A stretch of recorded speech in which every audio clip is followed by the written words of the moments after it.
देखिए, माननीय मुख्यमंत्री जी ने जो प्रदेश में माहौल बना, लूट में, हत्या में, डकैती में, छिनैती में, जमीनों के कब्जे में लगभग 80 से 90% की कमी आई है। मिट्टी में मिला देंगे। मिट्टी में मिलाने का काम उनको हमारी सरकार करेगी। ऐसा हो पाना तो बहुत कठिन है। काम करते हैं क्षेत्र में, लोगों के बीच में रहते हैं। तो मैं वोट मांगने दोबारा तब आऊंगा जब ये कनेक्टिविटी बन जाएगी। किसवाई गांव है भैया, आप देखिएगा आज वहां पुल बना हुआ है। पहले तो ये बताइए, लड़ेंगे कि नहीं लड़ेंगे 27 में? क्यों नहीं लड़ेंगे? एकदम दावा ठोक के कह रहे हैं। पुल वाला घपलेबाजी क्या थी? अखिलेश यादव जी ने मूर्ख बनाया था बुंदेलखंड के लोगों को। क्रिकेट की तरह रंग बदल रहे हैं आप। 170 करोड़ का प्रोजेक्ट, हाँ। और 42 लाख रुपए रिलीज किए उन्होंने। तो कब तक चालू होगा? अब देखिए, जून तक बेतुआ का 1 लाइन का पुल निश्चित रूप से चालू हो जाएगा। 2 जून को जो घटना हुई और भारतीय जनता पार्टी की सरकार नहीं होती तो मायावती जी की हत्या हो गई थी 2 जून को गेस्ट हाउस में। 2 जून 1995 की घटना को मेरा समाज बिल्कुल नहीं भूल सकता। मेरे पर जानलेवा हमला और मेरे विधायकों को उठा कर उनको किडनैप। एक चीज अभी और अखिलेश जी कह रहे थे कि योगी जी जो है भाजपा के सदस्य नहीं। उनको नशा हो जाता है। किसको? बाबा को? अखिलेश जी कि कैसे मैं सरकारी संसाधन से मेडिकल कॉलेज बनवा पाऊँ अपने। अब दूसरा सपना हुआ जो काफी दिन से मैं लड़ रहा हूँ कि डेली में खुल बने। महाराज जी के लिए एक लाइन, कैसे आदमी? 1 लाइन की अगर बात की जाए तो गुंडई न बर्दाश्त करने वाले, गुंडई कोने पे चली ना, गरीब से गरीब के आदमी को कैसे लाभ हुई, कैसे वह का मुख्यधारा में जुड़ जाए, एक ही खातिर अपन जीवन दे है।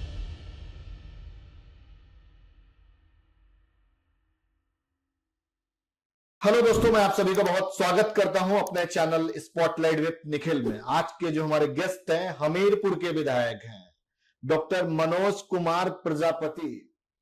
लोकसभा हालांकि भारतीय जनता पार्टी हार चुकी है अभी 24 में, 27 निकट है, मामला धीरे धीरे वार्म अप हो रहा है। 27 लड़ने की इच्छा करंट एमएलए भी रखते हैं, उससे पहले जो रहे होंगे वो भी रखते हैं, और बहुत सारे नए चेहरे भी निकल के आते हैं। सर, स्वागत है आपका हमारे इस पॉडकास्ट में। बहुत बहुत धन्यवाद आपका, आभार पूर्ण करते हैं आपका। कैसे हैं आप? कैसे चल रही है आपकी राजनीति? राजनीति भारतीय जनता पार्टी की जो गाइडलाइन है, जो आइडियोलॉजी है जी उसी के तहत हम अपने आप को आगे बढ़ा रहे हैं। जी। माननीय मुख्यमंत्री योगी आदित्यनाथ जी जो काम कर रहे हैं उसको आगे बढ़ा रहे हैं। माननीय प्रधानमंत्री नरेंद्र मोदी जी जो काम कर रहे हैं उसको आगे बढ़ा रहे हैं। जो परिवर्तन आ रहा है देश में और प्रदेश में, उसके साथ हम लोग अपने आप को कदम ताल करते हुए आगे बढ़ा रहे हैं। ठीक बात। हमीरपुर जो आपकी विधानसभा है, अगर थोड़ा सा प्रीवियस समझें, दर्शकों को भी बता दें ताकि उनको भी चीजें पता चल जाए। आपके फादर भी पॉलिटिक्स में रहे, करीब 8 दफा इलेक्शन लड़े, 4 दफा जीते, 3 दफा आप लड़े, 2022 में आप जीते और 27 निकट है। आपकी जो राजनीति का जो करियर रहा वो समाजवादी पार्टी से शुरू हुआ, फिर आप भाजपा में आ गए। तो ऐसा क्या था जो समाजवादी पार्टी में आपको भाया नहीं, जो यहां आते ही एकदम से किस्मत के द्वार खुल गए? जो वोट बीजेपी को मिलता था, बिकॉज 2 बार से लगातार बीजेपी थी, लगभग वोट आपको भी उतना ही मिला। हमारे पास में समीकरण भी है। 2017 में अगर आप देखेंगे तो चंदेल साहब लड़े थे, अशोक सिंह चंदेल, 1,10,000 के आसपास पाए, और जब आप 22 में लड़े तो आपको 1,05,000 के आसपास मिले, और करीब 25,000 वोटों से आपकी जीत हुई। जी। तो आपको पहले भा नहीं रहा था, फिर वही जगह आपको भा गई। मसला क्या रहा? हमने समाजवादी पार्टी में भी काम किया जी, और भारतीय जनता पार्टी में हम काम कर ही रहे हैं। जो बेसिक डिफरेंस माना जी, जो स्वतंत्रता है, जो लोकतांत्रिक प्रक्रिया है दलों के भीतर जो होनी चाहिए, वो भारतीय जनता पार्टी में बड़ी स्पष्ट रूप से है। आप देख रहे हैं कि हमारा संगठन पर्व अभी पूरा हुआ है। बूथ में चुनाव हुआ, फिर बूथ के बाद से मंडल के चुनाव हुए, प्रदेश अध्यक्ष चुने गए, राष्ट्रीय अध्यक्ष चुने गए, और एक साल भर का समय उसमें लगा। तो एक तरफ तो पूरी तरीके से लोकतांत्रिक पार्टी है, दूसरी तरफ समाजवादी पार्टी की जब हम बात करते हैं तो माननीय मुलायम सिंह जी राष्ट्रीय अध्यक्ष रहे, उसके बाद से अखिलेश जी राष्ट्रीय अध्यक्ष अभी वर्तमान में है, और कौन होगा इसका अंदाजा लगा सकते हैं आप।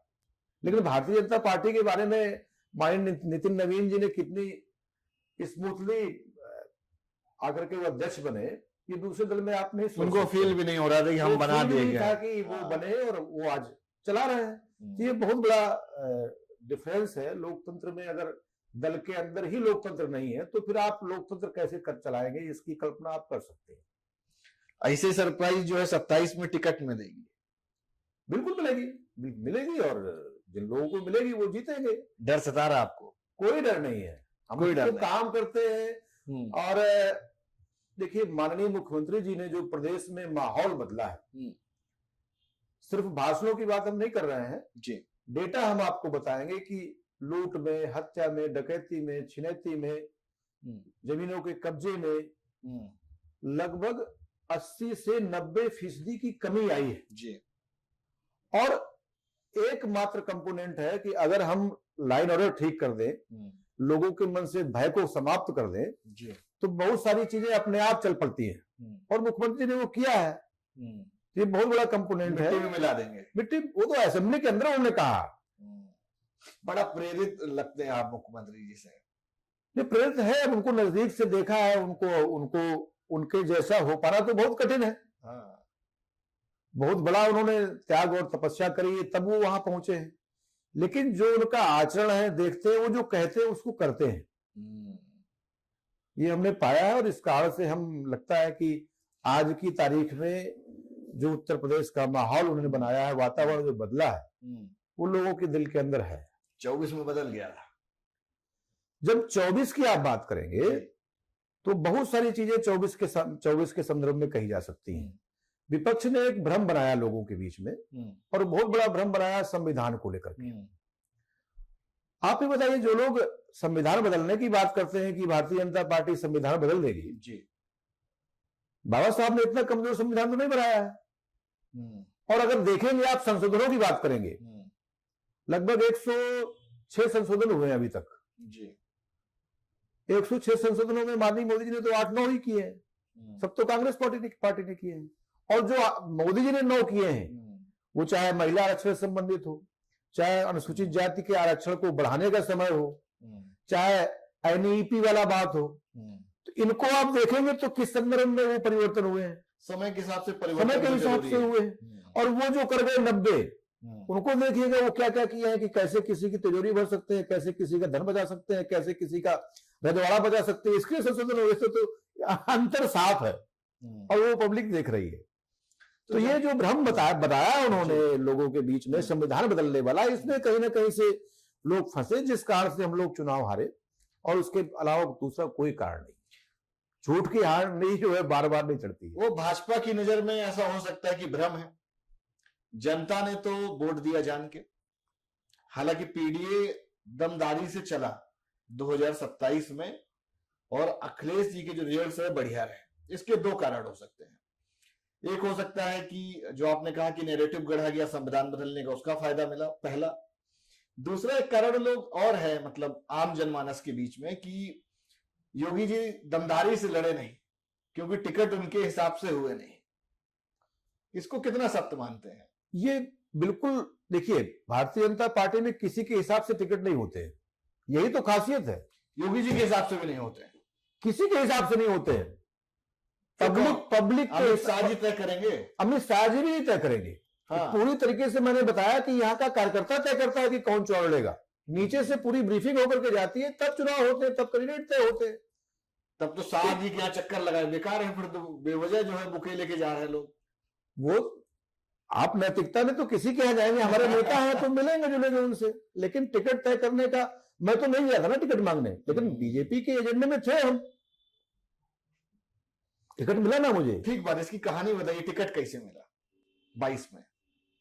22 में जो हमारा परफॉर्मेंस था, हमें ऐसा लगता है, बाकी क्या कैलकुलेशन था मैं उसको नहीं बता सकता हूं, लेकिन हमारा जो 19 में परफॉर्मेंस था पब्लिक के बीच में, क्योंकि हम लोग काम करते हैं क्षेत्र में, लोगों के बीच में रहते हैं। आज भी मैं लखनऊ में रहता हूं, मैं गांव में ही रहता हूं, हमीरपुर में रहता हूं, और सुबह जगने के बाद से रात में सोने तक पब्लिक के ही काम करता हूं। मेरा कोई दूसरा व्यवसाय नहीं है, कोई व्यापार नहीं मेरा। तो प्रोफेसर भी है, लेकिन प्रोफेसर है तो अवकाश तो हूं मैं, छुट्टी में, छुट्टी में। सैलरी बंद। सैलरी बंद वहां की, सैलरी तो मैं अब यहाँ की ले रहा हूँ। तो वहां वाला ज्यादा थी या यहाँ वाली ज्यादा है? नहीं, वहां वाली ज्यादा है। वहां वाली ज्यादा थी। वो बहुत बड़ा अंतर है। नुकसान का काम काहे किया? नुकसान का काम देखिए, हर जगह आप गणित नहीं लगा सकते जी। पब्लिक की सेवा करके जो चीजें मिल सकती हैं, जो आत्मसंतोष मिल सकता है, और जो अंतिम पायदान पे व्यक्ति बैठा है जी, उसको अगर आप संतोष दे सकते हैं तो सैलरी से संतोष नहीं मिलने वाला है। इस बात को समझना पड़ेगा। एक कोई कहानी बताइए फिर जो आपको बड़ी प्रेरित करी हो, जो आपको 2017 के चुनाव से पहले कोई ऐसा इंसिडेंस रहा हो जिसने आपको कनेक्ट करा हो।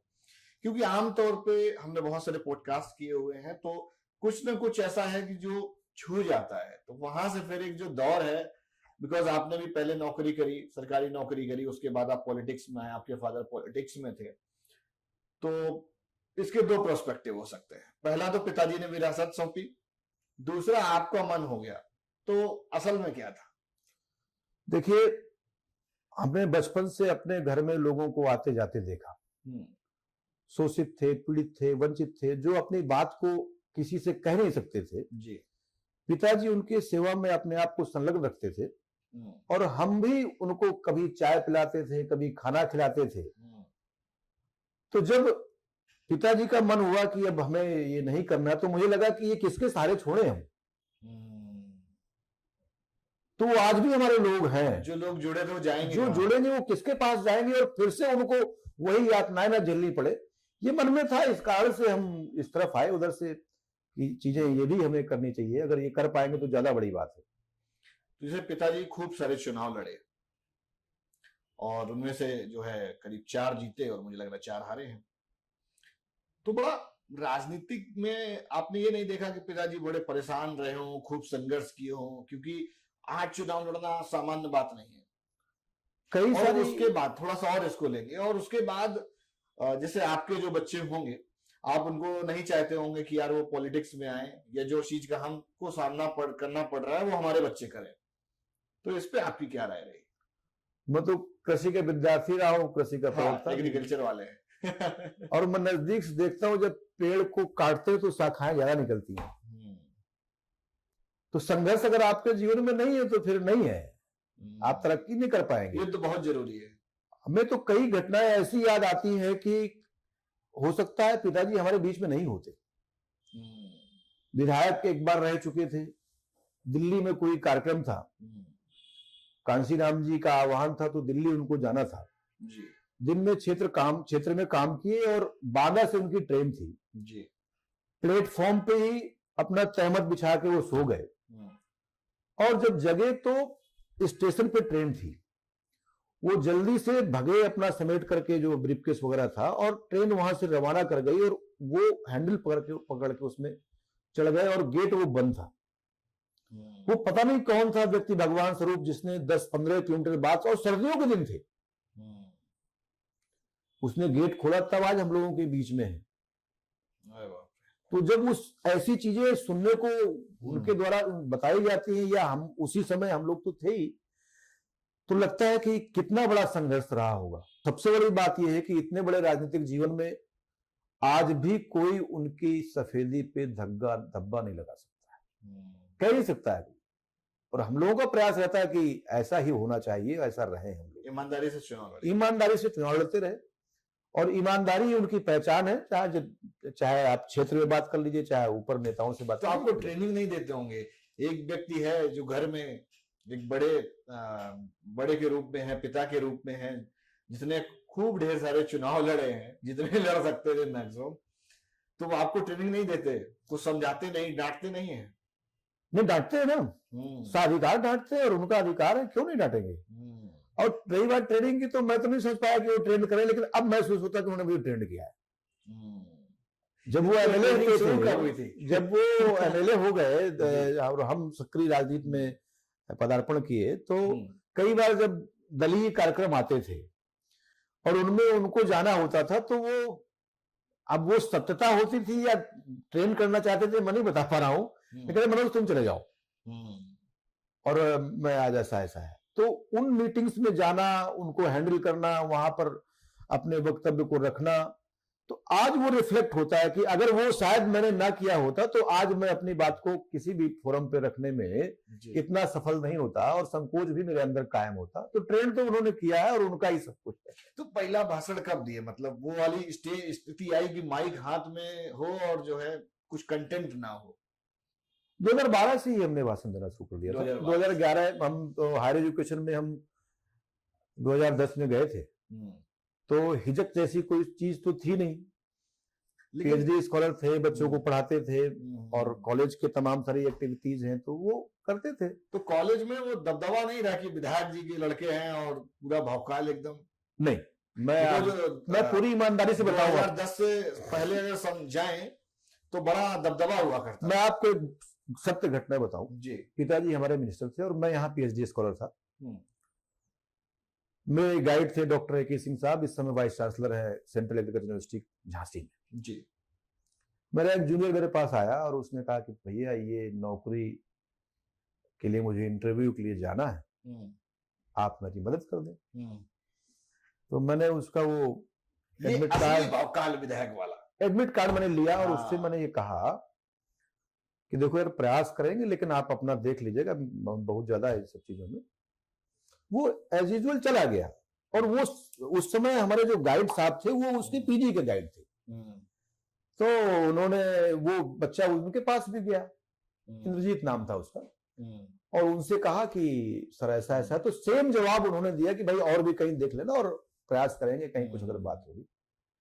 तो उस बच्चे ने मेरे गाइड से बताया कि सर मैं मनोज सर के पास भी गया था। तो उन्होंने कहा मनोज सर क्या है? तो उस बच्चे ने गाइड साहब को बताया कि मनोज सर के पिताजी मिनिस्टर है। मेरे गाइड ये नहीं जानते थे कि मेरे पिताजी मिनिस्टर है। मैं 2 साल से उनके साथ काम कर रहा था। फिर मैं अपना डेटा वेटा लेकर के जो लिखा उखा था तो मैं गया उनके पास, दिया तो उन्होंने बैठाला। पहले भी बैठाते थे, बड़े अच्छे हमारे प्रोफेसर थे, है वो। पूछा भाई डेटा वेटा के बारे में, पहले पूछते रहे, फिर कह रहे पिताजी क्या करते हैं? तो हमने बताया साहब, हमने कहा मिनिस्टर है। तो कहा उन्होंने कि यार आपने कभी बताया नहीं। तो हमने कहा साहब मैंने कभी जरूरत नहीं समझी, आपने कभी पूछा नहीं, आज पूछे तो बता रहा हूं। तो इस भाव से कि मेरे पिताजी मिनिस्टर थे और मैं उसको कॉलेज में रिप्रेजेंट करूं, ये कभी भाव नहीं रहा। और दूसरा जो आपने कॉलेज के बारे में पूछा, तो अभी भी मैं जब कॉलेज जाता हूं अपने कभी कभी, तो मैं कुर्ता पजामा पहन के नहीं जाता हूं। Being a student, being lecturer अगर जा रहा हूं तो मैं जो प्रॉपर, जो एक लोगों के मन में भाव बना हुआ है कि प्रोफेसर वाला जो एक आउटलुक, तो वो आउटलुक लेकर के ही मैं जाता हूं अपने कॉलेज। चाहे मैं बुलंदशहर रहा, मेरठ यूनिवर्सिटी में रहा 6 वर्ष, वहां रहा, तो कभी स्टाफ के लोग तो जानते थे लेकिन स्टूडेंट नहीं जान पाए कि मैं क्या हूं। और यहाँ भी मैं करीब 5 साल मैंने सेवा दी है अजीत मल में। तो वो भाव मेरे अंदर कभी नहीं, और ईश्वर करे भी ना कि वो भाव कभी आए। आप जितना झुकेंगे उतना लोगों से कनेक्ट बन करके रहेगा आपके। अगर वो भाव आएगा तो फिर टूट जाएंगे। घातक है, टूट जाएंगे। होना भी नहीं चाहिए। आप देखिए, नेता की जो सबसे बड़ी, मेरा ऐसा सोचना है, पहचान या क्वालिटी होनी चाहिए, एक तो आपकी एक्सेसिबिलिटी क्या है, आपको कितना लोग खोज पाते हैं और कितना आपसे पास पहुंच पाते हैं, अवेलेबल कितना है, अवेलेबल कितना। दूसरा, सामने वाला आपसे हेजिटेट तो नहीं करता मिलने में। अगर आपसे हेजिटेट नहीं कर रहा, वो आपसे लड़ सकता है। मैं तो ये कहता हूं पब्लिकली माइक से कि नेता उसको चुनना जिससे तुम लड़ पाओ, बात कह नहीं पाओ, लड़ पाओ। तो वो अपना दबाव बना पाओ, अपनी बात सही से बता तो पाओ। अगर अपनी बात ही नहीं बता पा रहे हो, 20 राइफल वाले आपके अगल बगल चल रहे हैं, आपके घर के सामने दरबान खड़ा है, आपकी गाड़ी का शीशा नहीं उतर रहा है, तो कैसे नेता हो आप? किसको तंज मार रहे हैं? ये तंज नहीं है, मैं एक सामान्य बात बता रहा हूं। ऐसे लोग होते रहे हैं। विधायक तो राइफलधारी रखते हैं, और फिर बुंदेलखंड का विधायक बिना राइफल के कैसे चलेगा? अब रखते होंगे लोग, अब सबके बारे में हम ये बात नहीं कह सकते हैं, लेकिन हम अपने बारे में, मेरा नियंत्रण है। बुंदेलखंड में तो बड़ा जलवा है, बड़ी बड़ी गाड़ियों का, काली काली गाड़ियों का। राइफल मेरा का स्वयं के ऊपर नियंत्रण है, और दूसरे आदमी का क्या आचरण है वो सामने वाली, देखिए पब्लिक सब मूल्यांकन करती है। अब समय वो नहीं रहा है, मूल्यांकन करती है। आप राइफलधारी को पसंद करते हैं या आप साधारण व्यक्ति को पसंद करते हैं, ये पब्लिक तय कर देती है। जैसे आप विधानसभा चुनाव लड़े, अब 3 लगभग लड़ चुके हैं चुनाव, अब चौथा लड़ेंगे। पहले तो ये बताइए, लड़ेंगे कि नहीं लड़ेंगे 27 में? क्यों नहीं लड़ेंगे? एकदम दावा ठोक के कह रहे हैं। बिल्कुल लड़ेंगे। हमारे काम किए हैं वो सबके पास मूल्यांकन है। क्या क्या काम किए बताइए, 4 साल पूरे हो गए। काम की तो फहरिस्त बहुत बड़ी है भैया। हमारे यहाँ एक पूरा मौदाहात, चूंकि पहले विधानसभा होती थी जी, वो विधानसभा समाप्त हो गई, और उसका जो जुड़ा हुआ पार्ट हमें मिला, उसकी इतनी दुर्दशा थी कि कल्पना से परे। आजादी के बाद से कई सारे दर्जनों गांव ऐसे थे जिनमें कनेक्टिविटी नहीं थी। चुनाव के दौरान हम गए तो उनसे मैंने कहा कि मैं वोट मांगने दोबारा तब आऊंगा जब ये कनेक्टिविटी बन जाएगी। किसवाही गांव है भैया, आप देखिएगा आज वहां पुल बना हुआ है, कनेक्टिविटी बन गई है। उसके बगल से एक परेटा गांव है, रपटा बना हुआ है, कनेक्टिविटी हो गई है। एक छिमौली गांव है, वहां पुल बना हुआ है, लोग दौड़ रहे हैं। ड्रम वाले पुल है या सीमेंटेड वाले? सीमेंटेड पुल, जिनको लड़ा हमने विधानसभा के भीतर लड़ा तब मिले हो। अभी मोरा कांद्र के में पुल बन रहा है बेतुआ नदी पे बड़ा, आ रहे हैं, उसी पे आ रहे हैं। पुल वाला घपलेबाजी क्या थी? घपलेबाजी उसको, चूंकि जब हमने विषय वहां रखा और जो डेटा बताया गया, तो मुझे कहने में कोई संकोच नहीं है कि किस तरीके से अखिलेश यादव जी ने मूर्ख बनाया था बुंदेलखंड के लोगों को। पास उन्होंने कराया, कह रहे हैं मूर्ख बनाया था। पास क्यों बनाया? 170 करोड़ का प्रोजेक्ट, हाँ, और 42 लाख रुपए रिलीज किए उन्होंने। तो सरकार चली गई होगी तब तक। 42 लाख 170 करोड़ के अगेंस्ट, आप कल्पना तो करो। 170 करोड़ का प्रोजेक्ट उन्होंने, अब बिना कोई डीपीआर नहीं, कोई सर्वेक्षण नहीं, प्रपोज तो किया। प्रपोज किया तो अब जब आप बिना किसी व्यवस्था के, बिना किसी तैयारी करेंगे तो ये तो होना ही होना था। यही है राजनीति, बोल बदल गए। नहीं, बोल नहीं बदल गए। फिर जो डिले का कारण हम आपको बताएं, गवर्नमेंट ऑफ इंडिया ने वाटरवे पे काम किया जी, और बेतुआ नदी वाटरवे पे आई, तो उसके जो पिलर्स हैं उनकी हाइट चेंज हो गई जी, पिलर्स के आपस की डिस्टेंस चेंज हो गई। तो देरी का कारण ये था, और कास्ट बढ़ने का कारण ये है। तो 170 से 300 करोड़ का हो गया। 300 करोड़, तो 130 करोड़ बढ़ गए। 130 करोड़ बढ़ गया। तो कब तक चालू होगा? अब देखिए, जून तक बेतुआ का एक लाइन का पुल निश्चित रूप से चालू हो जाएगा। ये कमिट मैं अभी 2 बार वहां पर होके आया हूँ, अधिकारी भी मेरे साथ गए। तो असेंबली में मैंने बात रखी थी, जो महाराज जी ने कहा कि कमेटी बनाओ, कमेटी बनी है कि सिर्फ? नहीं, कमेटी बनी हुई है, कमेटी बनी और काम कर रही है वो। तो 30 जून तक जो है आप रिजल्ट दे देंगे। बेतुआ का एक पुल संचालित हो जाएगा, एक चालू हो जाएगा। अच्छा, उसकी क्या सत्यता है आपका? उसमें आपने ये भी कहा कि जो है लगभग पैसा जो है जा चुका है, बट कंप्लीट नहीं हुआ है। नहीं, बताया ना मैंने कि चूंकि उसका जो एस्टिमेशन था वो बढ़ गया, और एस्टिमेशन बढ़ने के पीछे कारण यही था कि जो वाटरवे पे हम लोग आ गए, वाटरवे के कारण उसके स्पान्स की दूरी और पिलर्स की हाइट, ये सारी चीजें जब हो गई, इस कारण से उसका बढ़ा, और कोई विशेष। आम इंसान जब विधायक बन जाता है, जैसे आप बड़ा सरल रहते हैं, बहुत इजीली अवेलेबल रहते हैं, तो जीवन में क्या फर्क पड़ता है जब विधायक नहीं थे और विधायक अब हैं? ये तो क्या चीज है जो अपने मन को नहीं भाती यार कि ना होते तो ये वाला ज्यादा बढ़िया था? ये चीज डिपेंड करती है कि आप किसको लीड कर रहे हैं, किस क्लास को लीड कर रहे हैं।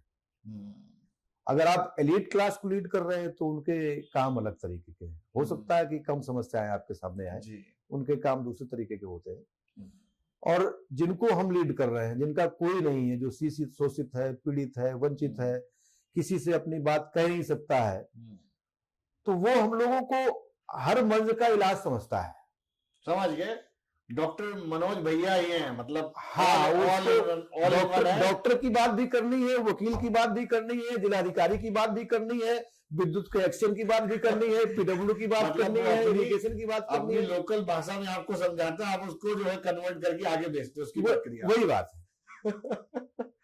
बोर नहीं होते? बड़ा ऐसा नहीं लगता यार कि मतलब रोज इतना सारा काम ले रहे हैं ये लोग? नहीं, इसको तो हम एंजॉय करते हैं, और मैं अपने आप को भाग्यशाली मानता हूं कि ऐसी लोगों की सेवा कर पा रहा हूं जिनको अपनी समस्याओं के समाधान में परेशानियों का सामना करना पड़ता है। तो ये इसमें तो मैं एंजॉय करता हूँ। ठीक बात। डॉक्टर साहब एक बात और बताइएगा, बड़ा सामान्य दिखते हैं आपका, बट एक वीडियो वायरल हुआ केक काटने वाला कोई रोड साइड पे, जी जी उसमें खूब न्यूज चली। जी जी। तो रोड पे केक कटवा दिए आप। देखिए, हम लोगों के समर्थक इस तरीके के हैं कि उनके पास कई बार घर नहीं है, द्वार नहीं है, लेकिन चाहता है, गाड़ी है लेकिन गाड़ी नहीं है, गाड़ी हम लोगों की है, उसी गाड़ी पर रख के काट दिया हमने रोड किराया। जब उसके पास बैठाने की जगह नहीं है, हम लोग 100 की संख्या में जा रहे हैं, 150 की संख्या में जा रहे हैं, तो अगर उसको काट दिया तो कौन सा उसमें अपराध होगा? मतलब जनबल है आपके पास तगड़ा वाला। जन बल नहीं कहेंगे, जन समर्थन कह सकते हैं। डॉक्टरी लगा दिया आपने इसमें भी। वो आप कुछ भी कहिए, लेकिन हम लोगों को जो बोलना है वो सोच समझ कर। ठीक बात। आपका जो पैतृक गांव है वो पौथिया है, तो आपने पौथिया में क्या क्या कार्य करा है? वहां के लोग प्रसन्न हैं? पौथिया में अभी एक जो है शादी घर बन रहा है, लगभग 1.25 करोड़ रुपए की लागत से, उसका टेंडर हो गया है। पौथिया के बगल से एक पीपे का पुल हमने अभी सैंक्शन कराया है, वो भी टेंडर की प्रक्रिया में है। पौथिया में जो पेयजल की समस्या थी उसका भी लगभग समाधान हुआ है। तो पौथिया में बहुत सारे काम हुए हैं। अच्छा, विरोधी घर में ही होता है, आपका विरोधी है कोई पौथिया में? सामने नहीं है कोई, अंदर से कोई हो तो बिहाइंड द सीन तो सब जगह होते हैं। सामने कोई। अच्छा, मतलब चाहता है गांव मुझे, और मुझे इस बात का गर्व है। और गांव में हमारे लगभग 2200 के आसपास वोट पड़ा था, मुझे 1800 के आसपास मुझे वोट मिला। तो मतलब ठीक है, आपने मेंटेन कर रखा है। और मुझे अच्छा, बड़ा डिफिकल्ट होता है, जैसे बाहर आप जाते होंगे तो बाहर के लोग तो विधायक की नजर से देखते हैं, गांव का आदमी वैसे नहीं देखता होगा। जिस गांव में आप पैदा हुए हैं, जहां पले बड़े हुए हैं, तो वहां लोग देखते अच्छा फलाने के लड़का, वो वाली फीलिंग है? वो है। और बाहर भी हम बताएं, जो पिताजी के मित्र हैं हमारे, वो विधायक के रूप में नहीं देखते। मैं चाहता भी नहीं हूँ कि विधायक के रूप में देखे वो मुझे मनोज कह के बुलाते हैं, बुलाते हैं, या कोई बार कहता है डॉक्टर साहब कह के बुला लेता है।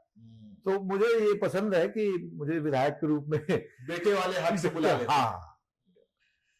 तो इसका क्या फॉर्मूला क्या है? मतलब 2200 में 1800 पाना बड़ा डिफिकल्ट है मामला। अब ये लोगों की मोहब्बत है, वो क्यों चाहते हैं तो वही बता पाएंगे। मनोज भैया वाली मोहब्बत है। फिर लोकसभा काहे हार गए? लोकसभा हारने के अपने दूसरे कारण मैंने पहले भी बताया कि भारतीय जनता पार्टी नहीं हारी है, समाजवादी पार्टी जीती है। समाजवादी पार्टी भी नहीं जीती है। अब क्यों ऐसा हुआ, लोगों के मन में क्यों ये भाव आया, ये तो चूंकि जनतंत्र है और जनतंत्र में अपनी अपनी राय प्रकट करने का एक तरीका है, उसमें राय ये आई है। हम आपकी बात से सहमत हैं। लेकिन पुष्पेंद्र सिंह चंदेल साहब 2 बार से जीत रहे थे लगातार, लेकिन इस बार ऐसा क्या हुआ कि समीकरण बदल गया? पूरा अगर सिमेट्री को आप समझेंगे कि जो बहुजन वाला वोट था वो समाजवादी पार्टी के पास चला गया, बीजेपी को लगभग जितना मिलता था वो प्लस माइनस थोड़ा बहुत वही रही। बार बार मैं वही बात कहूंगा कि जो संविधान बदला लोगों ने, और बाबा साहब के ऊपर से लोगों ने भरोसा उठाने का काम किया, और वो लोग जो कन्नौज की मेडिकल कॉलेज का नाम तुरंत बदल देते हैं। बाबा साहब से इतनी घृणा है कि बाबा साहब के नाम से बना हुआ जो मेडिकल कॉलेज था उसको तुरंत उन्होंने बदल दिया। वो लोग आज मान्यवर कांसीराम जी की बात करते हैं, जो लोग 2 जून का गेस्ट हाउस कांड किए थे। आपका पुराना वाला बहुजन जाग रहा है? नहीं, जाग नहीं रहा, मैं उसका प्रत्यक्षदर्शी हूँ। 2 जून को बिल्कुल रहे और वो अंदर वास कर रहा है, उसको कहां हम ले जाएंगे? वो तो है।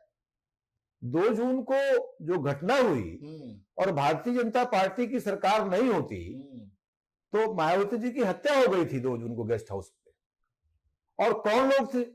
यही अतीक अहमद जैसे लोग। किसी के हाथ में खुला रिवॉल्वर था, किसी के हाथ में बंदूक थी। और तब समय जो बसपा के विधायक होते थे वो किस प्रकार के होते थे इसकी कल्पना आप कर सकते हैं। एक व्यक्ति पैर पकड़े, एक व्यक्ति हाथ पकड़े हुए, जैसे बोरा पकड़ा जाता है, उसको ऐसे पकड़ करके और टाटा सुमो गाड़ी होती थी, मुझे सीन याद है, उसमें फेंके जा रहे थे। तो मायावती जी का संरक्षण तो भारतीय जनता पार्टी ने किया। सही खेल रहे हैं। मायावती को मुख्यमंत्री चुनाव आप समाजवादी पार्टी से लड़े, 19 में आप लड़े, 2 बार टिकट देखिए, अब वो सुनते होंगे तो उनको ही नहीं लगता हो कि यार बड़ा गलती से टिकट दे। सत्य तो कड़वा होता है, उसमें क्या, सत्य तो कड़वा होता है। ये तो क्रिकेट की तरह रंग बदलने वाली बात है। आप ये बताओ ना कि एक व्यक्ति इतना ताकतवर है। धन्यवाद देना चाहिए, 2 दफा समाजवादियों ने टिकट दिया आपको। नहीं, मैं धन्यवाद देता हूं उनको, इसलिए भाई ये अखिलेश जी बेकार आदमी क्या? अखिलेश जी अच्छे आदमी है, पार्टी नहीं तो उनको देखिए ना कि कौन कौन लोग उनके साथ में है, उनके साथ में कौन लोग हैं। तो अच्छा, जब आपका टाई अप ब्रेक हुआ तो आपने कुछ संदेश नहीं दिया, कुछ कहा नहीं इमोशनल टर्म्स में कि ये वाली बात है, ये सब चल नहीं पाएगा? नहीं, हम क्यों संदेश देंगे भाई, उनका घरेलू दल है, संदेश घरेलू दल का जो निर्णय है घर के लोग कर लेते हैं। और आप देखेंगे एक चीज और देखिएगा आप कि हर जिले में उनके रिश्तेदार भी हैं, पार्टी का नेता वही है। इशारा कर रहे हैं, कमेंट करके बताना कौन रिश्तेदार है। कहीं उनके साले हैं, कहीं चचा जात भाई हैं, कहीं मौसी के लड़के हैं। और महत्वपूर्ण बात, आप विश्लेषण करिए ना, पीडीए की बात करते हैं, सबसे ज्यादा हक तो यादव का ही खाया जा रहा है। 5 टिकट दिए ना सिर्फ यादवों को। किनको दिए? डिंपल जी, अखिलेश जी, धर्मेंद्र जी, तेज प्रताप जी। तो मनोज और आदित्य जी को काहे कष्ट? आदित्य जी, हमें कष्ट नहीं है, हाँ, लेकिन ये मूल्यांकन समाज करे, लोगों को हुस्कार रहे हैं, हुस्कार कर रहे भाई। यादव इस बात को समझे ना कि हमारा हक कौन खा रहा है। अब अच्छा, धर्मेंद्र जी ने कोई हमारे भैया मुख्यमंत्री बनेंगे, धर्मेंद्र जी में कोई क्वालिटी होती तो आजमगढ़ जाके लड़ते। आजमगढ़ में कोई यादव नहीं मिला इनको। धर्मेंद्र जी में क्वालिटी नहीं है। आप देखिए ना, अगर इतने बड़े वो लीडर थे और जीत सकते थे तो इटावा के अगल बगल कहीं लड़ते ना, लेकिन आप पूरा कैप्चर कर रखा है उन्होंने। और पीडीए की बात करते हैं, परिवार को बढ़िया। आजमगढ़ तो वैसे भी बाहुल है, तो वहीं से क्यों लड़ रहे हैं? यही तो मैं कह रहा हूं। अरे पूर्वांचल में लगभग जीतते हैं भाई। भैया तो जहां सुरक्षित महसूस कर रहे हैं वहीं जा रहे हैं ना, वहां का यादव निकाल करके लाओ ना आप। अब आ जाए कन्नौज पे, ले आइए। कन्नौज पे अखिलेश जी लड़े, पाठक जी हार गए, तो डिंपल भी तो हारी थी। अरे अभी तो हार गए, लोग तो खूब कॉन्फिडेंस में थे। डिंपल भी तो हारी थी अखिलेश जी के लिए। हाँ हारी थी, लेकिन अखिलेश जी के लिए फिर भी चैलेंजिंग था ना। चाहते चाहते तो आप जैसे कह रहे सेफ जोन पे लड़ते नहीं लड़ते, लेकिन वहां से चैलेंज मार के लड़े और जीते। भाई हम कन्नौज हरा सकते हैं तो आजमगढ़ भी हरा सकते हैं, तो उससे पहले तो हारे थे। तो लोकतंत्र है। अब अगर एक तरफ ही रोटी सेकेंगे तो फिर गलत है। ठीक बात। अब इस पे आ जाते हैं थोड़ा सा, जो है 2027 निकट है, चुनाव लड़ेंगे, दोबारा पूछे। हाँ बिल्कुल, मन में तो किसी के भाव होता है, जब आज उसको हम लीड कर रहे हैं तो मन में भाव है कि उसको लड़ेंगे। थोड़ा सा जैसे लोकसभा ये लोग जीत के समाजवादी पार्टी, तो डिफिकल्ट हो गया टास्क जो है पहले से।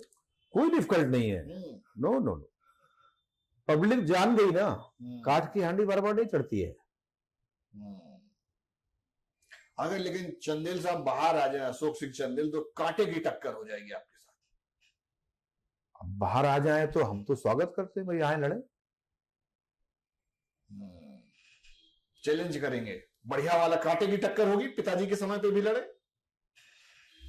ये तो पब्लिक तय करेगी, ये हम नहीं तय करेंगे, कैमरे में बैठ करके पब्लिक तय करेगी। ठीक बात। आपके यहाँ जातिगत समीकरण क्या है आपकी विधानसभा में? देखिए, ओबीसी डोमिनेटिंग हमारी असेंबली है जी, एससी भी उसमें काफी अच्छी संख्या में है, और माइनॉरिटी भी अपने आप को वहां पर दावा रखता है जी। तो कुल मिलाकर के सामाजिक समीकरण के हिसाब से हम बात करते हैं तो सारे समाज वहां निवास करते हैं जी।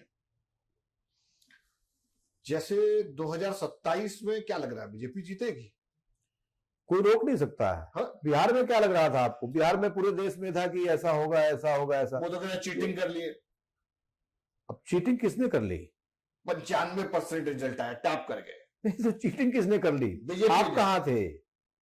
बीजेपी ने। आप थे कहाँ जब चीटिंग हो रही थी? उसी समय बताते ना आप कि चीटिंग हो रही है। तो यूपी में भी तो नहीं करेंगे चीटिंग हो ही नहीं रही है। पब्लिक अब सबसे बड़ी बात है कि चीटिंग है नहीं, 10,000 रुपए दे दिए, चीटिंग नहीं है। पब्लिक परिणाम दे रही है तो आप पब्लिक को चीटर कह रहे हो। अब मान लीजिए आपकी सत्ता है, आप पैसा बांट देंगे तो जीत जाएंगे। पैसा बांटना तो गलत है ना। पैसा बांटने वाली बात नहीं है, नियम का उल्लंघन करने के बराबर है। बात तो वेलफेयर की है। आप भी सरकार में थे ना, आपने वेलफेयर किया क्या? किसानों के सम्मान के बारे में किसने सोचा? एग्रीकल्चर वाले भी हैं और किसानों की बात भी कर रहे हैं। 15 लाख आए क्या? अब मैं दूसरी चीजें गिनाऊंगा तो फिर नहीं, आप गिनाओ। जिनको आना ही नहीं है सरकार में, हाँ, वो स्वर्ग की बात बताता है कि स्वर्ग में ऐसा करेंगे, स्वर्ग में वैसा करेंगे। हम लोग जो बात कहते हैं उसको करके दिखाते हैं। और आप हमारा जो मैनिफेस्टो देखेंगे जी, बहुत सारी चीजें हैं। हमने दवाई की बात की थी, आयुष्मान कार्ड है। हमने प्रधानमंत्री आवास के माध्यम से लोगों के सरों को छत दिए, सरकार ने हमारी। लोगों के लिए, आप तो बुंदेलखंड के रहने वाले हैं जी, उज्ज्वला के माध्यम से दसियों करोड़ लोगों को उज्ज्वला गैस के कनेक्शन मिले हैं। और कोविड के दौरान जो देश ने दंश झेला था, किस तरीके से लोग बाग टूट करके घरों में रह गए थे, तब से जो योजना चली सरकारी राशन की, वो आज भी अनवरत जारी है। लोगों की पढ़ाई के बारे में हम लोग सोच रहे हैं। तो ये सारे काम है, काम का लोग मूल्यांकन करते हैं और काम के आधार पर लोग वोट देते हैं। और दूसरा कंपोनेंट मैंने आपसे प्रारंभ में ही कहा था कि निडरता का जो माहौल हमने पैदा किया है, तो आज लोग तय करते हैं कि हमें अपना व्यापार किस चौराहे पे करना है, अपना प्रतिष्ठान कितनी बजे रात तक हमें खोलना है, हमें किसी रिश्तेदारी में कितने दिन तक रहना है। सेफ्टी पूरी, गुंडा टैक्स नो।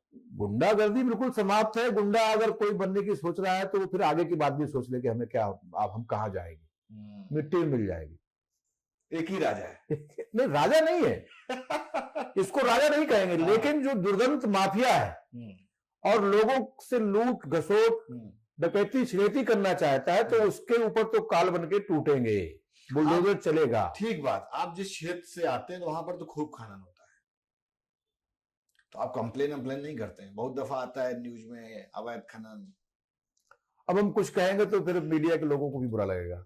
नहीं कहिए। और अवैध खनन और उसकी बात जब आप देखेंगे जी, आप देखिए, तुलना कर लीजिए 2017 के पहले जी और 2017 के बाद रेवेन्यू के जनरेशन में कितने गुना फर्क है। पुरानी सरकारों में क्या रेवेन्यू जनरेट होता था माइनिंग से, इस सरकार में रेवेन्यू से क्या रेवेन्यू जनरेट हो रहा है। पैसे से लिया जाता है उसको टेकअप किया जाता है। आज जो बिडिंग हो रही है वो ऑनलाइन हो रही है, फेयर हो रही है। वो जो चीज 1 करोड़ में बिक रही थी वो 12 करोड़ 15 करोड़ में बिक रही है। तो 10 से 15 गुना, 20 गुना, कई बार 25-25, 30-30 गुना रेवेन्यू अधिक पे हम वो चीज लेकर के जाए तो सरकार का फायदा है, जो डेवलपमेंट के काम में आ रहा है। और देखिए, आप कहेंगे कि आप विपक्ष को ये कहते हैं, हम जब रेवेन्यू लेते हैं, भारतीय जनता पार्टी सरकार जब रेवेन्यू लेती है तो उससे स्कूल बनते हैं, उससे सड़क बनती है, बंद भी होते हैं, उससे आपके इंफ्रास्ट्रक्चर का डेवलपमेंट होता है। और जब वो सरकारें थी, एसएससी रोड वाला डेवलपमेंट होता है, बुंदेलखंड एक्सप्रेसवे वाला। नहीं, जब आप ये समझिए ना, वहां 2G होता था, हल्की फुल्की 3G होता। अगर कमर जो गड़बड़ हुई तो वहां ठीक हो जाएगी। वहां वाड्रा जमीन खरीदता था, वहां 2G होता था, वहां स्पेक्ट्रम होता था, अभी भी तो वही हो रहा है। वहां कोयला घोटाला होता था, वहां रेल होता था, वहां हो रहा है। लेकिन आप क्या बता रहे हैं कि जो सरकार के खाते में ज्यादा पैसा जा रहा है। अभी आपके एक क्षेत्र के विधायक हैं, हम सोचे जब वो आएंगे तब उन्हीं से पूछेंगे, एक थप्पड़ झड़क दिए एसडीएम पे, खनन का मामला था। अब ये जब वो आए तो उनसे पूछिएगा क्या विषय है, इसके विषय में मुझे बहुत जानकारी नहीं है। आपके क्षेत्र का आपको सारी जानकारी है। चलिए आगे बढ़ते हैं। योगी जी किसके कंट्रोल में? जनता के। अमित शाह के नहीं है, मोदी जी के कंट्रोल में नहीं है। नहीं, प्रजातांत्रिक पार्टी होने के नाते सब एक दूसरे का सम्मान करते हैं। प्रजातांत्रिक तरीके से जो निर्णय होते हैं वो सब एक दूसरे के निर्णय मानते हैं, लेकिन नियंत्रण तो जनता के पास है। एक चीज अभी और अखिलेश जी कह रहे थे कि योगी जी जो है भाजपा के सदस्य नहीं, क्या सत्यता है इसमें? उनको क्या पता, वो अपनी पार्टी में के बारे में कमेंट करे ना, हमारी पार्टी के बारे में वो क्या जान रहे हैं। उधर धीरे धीरे पूर्वांचल में चल रही है हिंदू युवा वाहिनी। वो उनको नशा हो जाता है। किसको? बाबा को? अखिलेश जी को। अखिलेश जी कैसे? जैसे जैसे चुनाव आएगा वैसे वैसे उनको नशा हो जाएगा। अच्छा आप एक चीज बताइए, अखिलेश यादव जी अपने दम पर कितने चुनाव जीते?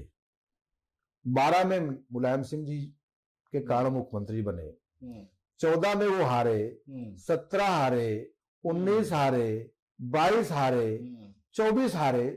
कहां वो जीत पा रहे हैं? 24 कहां हारे? किसके साथ में थे? हर चाहे इसके साथ में हो। 24 जीते, तीसरी सबसे बड़ी पार्टी बनाए जो अभी तक नहीं बनी थी। 27 लड़ रहे हैं, दमदारी से लड़ रहे हैं। वो जिनके साथ दमखम से चल रहा है। भस्मासुर के साथ में है, खुद भी भस्म हो जाएंगे, वो भी भस्म हो जाएंगे। अच्छा, भस्मासुर कौन? कांग्रेस पार्टी को देखिए ना, कहां थी कहां आ गई। तो भस्मासुर है वो। अब धीरे धीरे प्लस हो रही है। ये देखिए दौर है। एक समय था बीजेपी भी इसी दौर पे थी। बीजेपी भी धीरे धीरे संघर्ष की बढ़ी। ये तो प्रक्रिया का हिस्सा है। कोई संघर्ष करेगा तो आज नहीं तो कल बनी जाएगा। कहां संघर्ष है? हम 24 घंटे काम करने वाले लोग हैं, 7 दिन काम करने वाले लोग हैं। कहां दिख रहा है उनका कार्यकर्ता? पीडीए वाला तो दिख रहा है, लाल टोपी लगा के खूब ही रिक्शा चलाया है, एक वोट बचाया हुआ है। अब वो परिणाम बताएगा। तो 27 में कितने वोट से जीतेंगे? इसका डबल हो जाएगा। डबल हो जाएगा निश्चित। आपका 50,000 से जीतेंगे, कम से कम 50,000 से जीतेंगे। 50,000 से जीतेंगे कम से कम। ऐसे कौन सा समीकरण फिट कर रहे हैं? कल 14 अप्रैल है, अंबेडकर साहब की जयंती है। आप उसको भी मना रहे हैं, अभी तक नहीं मनाते थे। देखिए, मैं आपको भी डॉक्टर बाबा साहब भीमराव अंबेडकर की जयंती की शुभकामनाएं देता हूं जी। और ये नहीं कह सकते आप डॉक्टर बाबा साहब भीमराव अंबेडकर को भारत कांग्रेस ने नहीं दिया। भारतीय जनता पार्टी से समर्थित सरकार ने बाबा साहब को उनको भारत रत्न दिया। बाबा साहब जहां पढ़े, जहां जन्म हुआ, जहां उनका निधन हुआ, जहां उनका परिनिर्वाण किया गया, उनको जहां पर दफनाया गया जी, और जहां उन्होंने शिक्षा दीक्षा ग्रहण की, इनको पंच तीर्थ के रूप में भारतीय जनता पार्टी की सरकार ने विकसित किया। तो बाबा साहब के जब इतिहास को आप देखेंगे तो कांग्रेस पार्टी ने, जिनके साथ में समाजवादी पार्टी खड़ी है आज भी, हर कदम पे कांटे बोए हैं। पार्लियामेंट में जाने नहीं दे रहे थे। शुरुआत में जब इलेक्शन लड़े तो किससे हरवाया था बाबा साहब को, और क्या से संदेश दिया था इन्होंने? तो ये कांग्रेस के लोग और कांग्रेस के साथ में रहने वाले लोगों का चरित्र है। और फिर वही बात मुझे याद आ रही है कि मेडिकल कॉलेज का नाम किसने बदला? बाबा साहब के नाम पे बने हुए जो तमाम सारे प्रतिष्ठान थे उनके नाम किसने बदले? कांसीराम के नाम पे पश्चिम में एक जिला बनाया गया था, उसका नाम किसने बदला? तो वोट की चाह में फोटो दिखा करके वोट नहीं मिलेगा, आपको अपने आचरण में वो चीजें लानी पड़ेंगी। और किन लोगों ने दलितों के खेतों में कब्जे किए, किन लोगों ने दलितों के खेतों में अपनी लाठी के बल पर उनके खेत को पूरा नष्ट किया, ये पब्लिक के पास मूल्यांकन है। आप याद करिए, जब 22 का परिणाम नहीं आया था उसके पहले ही आने दो सरकार हमारी बस आई गई है, तो वही माहौल है। इस बार तो नहीं है? इस बार भी है, इस बार भी है कि लाठी जो है बस लाठी तेल पी रही है, मौका आने दो, बस चेकलिस्ट बन रही है, चेकलिस्ट बन रही है। वो तो स्टेटमेंट सुन के आ जाते हैं। अभी तो प्रोफेसर साहब का स्टेटमेंट था कि सावधान हो जाओ, मैं सब लिस्ट बना रहा हूं और मौका आएगा तो सब एक एक बदला लिया जाएगा। तो बदले के भावने से लोकतंत्र में काम होगा क्या? बदले के भावने से लोकतंत्र में चलता है, इनको खा जाता है। अब उनके समझ में बात नहीं आती है। तो देखिए, जो आपके खून में है उसको आप कहीं ना कहीं दिखाओगे, तो खून में है उनके। लेकिन अखिलेश फेयर आदमी है, आप खुद ही बोले। एज ए इंडिविजुअल हम किसी की बुराई नहीं करते हैं, और व्यक्तिगत विशेषता होना एक बात हो गई, लेकिन किसी राज्य को चलाना और आपके समर्थक कौन है, समर्थकों के आचरण पर नियंत्रण करना, उसको किस भाव से आप देखते हैं, कैसे नियंत्रित करते हैं या नहीं करते हैं, या खुली छूट देते हैं कि भाई इनके बल पे हम जीते तो ये तो गुंडाई करेंगे ही करेंगे। तो यहां पर खतरा है ना भैया। ठीक बात। एक लाइन जो है कार्यकर्ताओं के लिए बुंदेलखंड वाली स्टाइल में, जो आपके समर्थक हैं, जो कार्यकर्ता हैं, आपके पीछे दिन रात लगे रहते हैं, कहीं भी जाते हैं बड़ा लोगों में उत्साह दिखता है, उनके लिए क्या कहना चाहेंगे? वो भी अपना पूरा समय निकाल के और घर परिवार में डांट भी खाते होंगे, जो युवा है उनके लिए क्या संदेश है? देखो भैया, हमारा जो पार्टी है वो वहां काम करने वाला एक एक आदमी जी जानते पार्टी का रात दिन सींचत है, और उन्हें के काम के कारण हम चाहे लोकल बॉडी का चुनाव हो, चाहे विधानसभा का हो, चाहे लोकसभा का हो, ये सब चुनाव हम जीतत हन। तो वो कार्यकर्ता के भीतर वो भाव है कि पहले देश, राष्ट्र प्रथम जिसको हम कहते हैं, गांव की भाषा में हम कह देंगे कि पहले मोर देश है, पहले राष्ट्र, फिर उसके बाद पार्टी, यही मजबूत, फिर उसके बाद मैं अमवार। तो वही के मारे कौनो पार्टी में कार्यकर्ता का देवतुल्य नहीं कहा जाता है। हम अपनी पार्टी के कार्यकर्ता का कहा कि देवतुल्य कार्यकर्ता है, जो सब कुछ अपने दुख को, दर्द को, सब कुछ छोड़ करके, परिवार को छोड़ करके, राष्ट्र को प्रथम रख करके सेवा भाव से पार्टी को आगे बढ़ाने का काम करता है। तो उसको हम भी सत सत प्रणाम करते हैं, और उसी की बदौलत इस देश ने जो तमाम सारे काम किए हैं दुनिया में अपने आप को स्थापित करने के लिए, तमाम सारी चीजों में अपने आप को प्रथम स्थान में, शीर्ष में स्थापित करने के लिए, उसी की बदौलत हो पाया है। तो उसको हम सादर प्रणाम करते हैं, अभिनंदनीय काम है उसका, बिना उसके संभव नहीं। ठीक बात। 27 लड़ेंगे, मान लीजिए जीत जाते हैं, तो क्या क्या काम अभी हैं जो अधूरे रह गए, जो आपका अगला टारगेट है कि अब अगर जीतब तो ये वाले करें? मेरा बहुत बड़ा सपना है कि कैसे मैं सरकारी संसाधन से मेडिकल कॉलेज बनवा पाऊं अपने ही ना। अब दूसरा सपना हुआ जो काफी दिन से मैं लड़ रहा हूं कि बेरी में एक पुल बने का है। बेरी का पुल बन जाए तो उसे जो है तमाम सारे गांव एक दूसरे से जुड़ जाई हैं, और देखा रफ्तार अगर बढ़ा दी जाए तो तमाम काम अपने मन से बड़ी तेजी से होने लागत है। तो रफ्तार बढ़ाने के बाढ़ कैसे रोकियो? बाढ़ का भी कई परियोजना गई हैं, देखा हमरे हिना मन की हवा, इधर भौली के कुछ गांव हैं, इधर शहर के लगे जो है मेरापुर है, भिलावा है, ये सब गाँव में वकने अब चले जान अगर मऊदाह ब्लॉक में तो आपका बेरी है, बेजीमऊ है, गढ़ा है, इन सब बाढ़ प्रभावित कर थी। कई परियोजना बनवा के नहीं भिजवाई गई हैं, उनमें कुछ स्वीकृत हुई हैं, कुछ जो बच गई हैं तो अगले स्वीकृत कराई गई हैं। तो बाढ़ से लड़ने का हम सब काम मिलजुल कर दे, सब कुछ ठीक हुई। तो महाराज जी जो है कर दे रहे हैं कि नहीं कर रहे हैं? कर रहे हैं ना। देखिए, मुख्यमंत्री मॉडल स्कूल हमें दिया उन्होंने, 25 करोड़ की कीमत से बन रहा है रिवन गांव में। 1 से लेकर के 12वीं तक की शिक्षा वहां होनी है, वहीं के लोग वहां पढ़ेंगे, हॉस्टल है, इंफ्रास्ट्रक्चर पूरा डेवलप, बड़ा तेजी गति से निर्माणाधीन है। हमारे यहाँ प्रॉब्लम रहती थी बस स्टैंड में जाम की। माननीय परिवहन मंत्री जी से हमने आग्रह किया, आज हमारा जो वर्कशॉप है वो बस स्टैंड से लगभग 80% वहां का काम पूरा हो गया। जब वो स्थानांतरित हो जाएगा तो कस्बे के जाम, जो हमारा बस स्टैंड जो जाम लगता है, स्मूथ हो जाएगा और वो जल्दी ट्रांसफर हो जाएगा। 80-90% वहां काम पूरा हो गया है, और वर्कशॉप चला जाएगा तो बस स्टैंड पीछे चला जाएगा। अच्छा, एकदम अंत में आ गए हैं, लगभग खत्म है।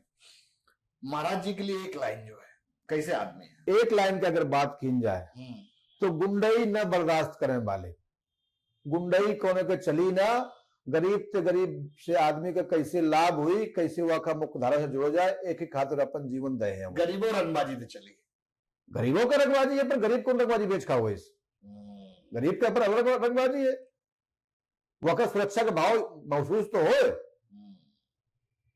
बहुत रंगबाजी से चले ना भैया। ठीक बात।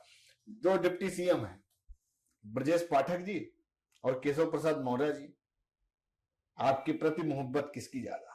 दोनों की मोहब्बत है, दोनों की मोहब्बत मिलती है। ये मोहब्बत तो कहीं एक सही से होती है? नहीं, दोनों की मोहब्बत मिलती है। हम दोनों, हमें ऐसा लगता है कि दोनों लोग मुझे चाहिए। अब आपको मेडिकल कॉलेज भी कराना है तो स्वास्थ्य मंत्री है, तो मोहब्बत उधर भी मेंटेन रखनी है। नहीं, यहाँ ये किसी लालच की बात नहीं है, लेकिन जब भी हम किसी काम के लिए जो जन समस्याओं के काम होते थे उनको लेके गए तो त्वरित निस्तारण उनका हुआ है।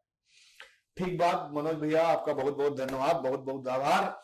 उम्मीद करते हैं भाई जनता के जितने भी प्रश्न थे, जो हमारे दर्शकों के प्रश्न थे, हमने पूरी फेयर के साथ, पूरी मजबूती के साथ रखे आपके समक्ष, और आपने बड़ी बेबाकी से जवाब दिए, और लगभग 100 में से 100 प्रश्नों के आपने जो है जवाब दिया। आपको बहुत बहुत धन्यवाद, बहुत बहुत आभार। और भैया आप कमेंट करके बताओ, कोई काम आम रह गया है जो ना कर रहे हो तो अभी बची हुई विधायकी साल भर की तो हो जाए। नमस्कार। आपका भी मैं आभार प्रकट करता हूं, पूरी शिद्दत के साथ जो आप यह काम कर रहे हैं, जनप्रतिनिधियों को यहाँ बुला रहे हैं, उन्होंने क्या काम किए उसके बारे में पूछ रहे हैं, और जो जन सवाल हैं उनको भी उनके सामने बेबाकी से रख रहे हैं। और मुझे लगता है कि लोकतंत्र की ये बड़ी स्वच्छंद प्रक्रिया है कि नेता को अपने लोगों के जवाब देने चाहिए। तो आप भी बड़ी निष्पक्षता के साथ पूरे मनोयोग से ये काम कर रहे हैं। आपको मेरी शुभकामनाएं हैं, आप जीवन में और आगे बढ़े, तरक्की करें, और ईश्वर करे कि आपकी जो मंशा हो अपने उच्चतम शिखर पर स्थापित हो। बहुत बहुत धन्यवाद आपका। धन्यवाद।